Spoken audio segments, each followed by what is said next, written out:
એકદમ ક્રિસ્પી અને પાતળા નાયલોન શક્કરપારા તમે ક્યારેય ખાધા છે? આ નાયલોન શક્કરપારા તહેવારોમાં મહેમાનોને અને ઘરમાં બધાને ખૂબ જ ભાવશે. એટલા સરસ સ્વાદિષ્ટ બનીને તૈયાર થાય છે અને મિનિટોમાં તૈયાર થઈ જાય છે. આ નાયલોન શક્કરપારા બનાવવા માટે અહીંયા મેં અડધો કપ ઓર્ગેનિક સુગર લીધી છે. તમે કોઈ પણ લઈ શકો છો. હવે અડધા કપ ખાંડની સામે આપણે અડધો કપ પાણી લઈને આ રીતે બરાબર ખાંડને આપણે ઓગાળી દેવાની છે. ઓગાળીને તૈયાર કરેલા ખાંડના પાણીને આપણે મોટા વાસણમાં આ રીતે ગળણીથી ગળીને લઈ લેવાની છે. ત્યાર પછી તેમાં 1 ચમચી તેલ નાખવાનું છે. ત્યાર પછી 1 ચમચી રવો નાખી દઈશું. ચપટી થોડું મીઠું નાખી દઈશું અને બધી વસ્તુને બરાબર હલાવી દઈશું. ત્યાર પછી આપણે અડધા કપ ખાંડની સામે આપણે 1.5 કપ ટોટલ આપણે મેંદાનો ઉપયોગ કરવાનો છે. પણ થોડો થોડો નાખતા જઈને ધીરે ધીરે આ રીતે મિક્સ કરતા જશું. આ રીતે કરવાથી ખાંડવાળું પાણી મેંદા સાથે પ્રોપર મિક્સ થઈ જાય અને લોટ વ્યવસ્થિત બંધાઈને તૈયાર થઈ જાય. આ રીતે થોડો થોડો લોટ આપણે નાખતા જશું અને આપણે ફરસી પૂરી બનાવીએ તેવો કઠણ લોટ આપણે બાંધી લેવાનો છે.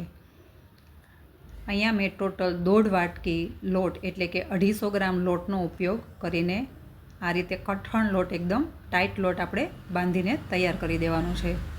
હવે આ લોટને આપણે 10 મિનિટ સુધી ઢાંકીને મૂકી દઈશું. 10 મિનિટ પછી આ લોટને આપણે મોટો એક લુઓ લઈને તેને પાટલી પર મૂકીને અથવા તો પ્લેટફોર્મ પર મૂકીને તમે થોડો મેંદો ઉપર લગાવીને મોટી રોટલી આપણે તૈયાર કરી લેવાની છે.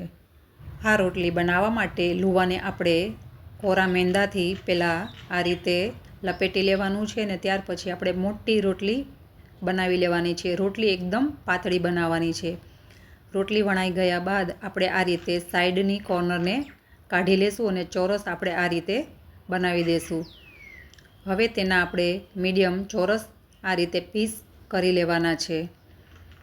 બધી જ રોટલીના આપણે આ રીતે સાઈડની કોર્નરને કટ કરીને ચોરસ રોટલામાંથી મોટા સ્ક્વેર આપણે કટ કરી લેવાના છે અને ડીશમાં આપણે તળવા માટે તૈયાર કરી દેવાના છે. તમે પ્લેટફોર્મ પર પણ વણીને બનાવી શકો છો.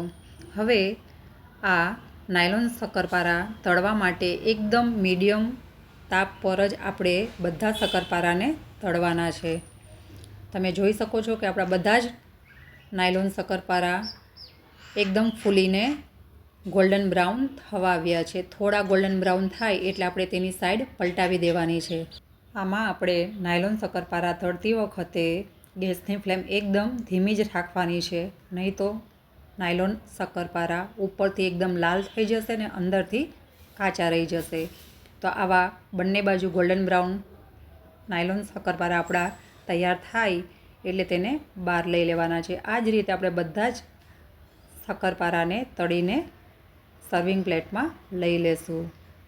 તમે જોઈ શકો છો કે આપણા શક્કરપારા કેટલા મસ્ત ફૂલીને તૈયાર થઈ ગયા છે. તો તમને પણ આ શક્કરપારા જોઈને બનાવવાનું ને ખાવાનું મન થઈ ગયું ને? તો આ રેસીપી તમે પણ ક્યારે ટ્રાય કરો છો તે મને કોમેન્ટ બોક્સમાં કોમેન્ટ કરીને જરૂર જણાવજો. તમે જોઈ શકો છો કે આપણા શક્કરપારા કેટલા પરફેક્ટ અને ક્રિસ્પી બનીને તૈયાર થયા છે. આ શક્કરપારા ઠંડા થાય એટલે તેને એરટાઇટ કન્ટેનરમાં ભરીને મહિનાઓ સુધી આપણે ખાઈ શકીએ છીએ. જો આજની રેસીપી સારી લાગી હોય તો તમારા ફેમિલી ફ્રેન્ડ્સમાં વધારે શેર કરજો અને ફરી મળી એક નવી રેસીપી સાથે. Thank you for watching.